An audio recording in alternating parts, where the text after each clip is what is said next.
বেরিয়ে আসলাম দেখলাম ওই যে ওই রাস্তা তুলবে আমার ওইটাকে ফুট করে চলি না আমার এই যে বসছে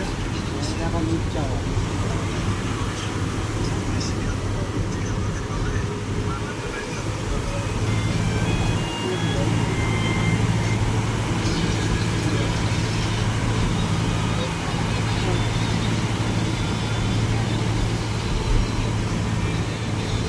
না ওরা কোথা দিয়ে আল্লাহকে বলা যায় দেখা যায় যেদিকে রাস্তা আমাদের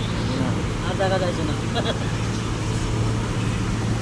কোথায় দিয়ে দেখা যায় সেই গাড়িটা যে গাড়ি যদি দেখাইছিল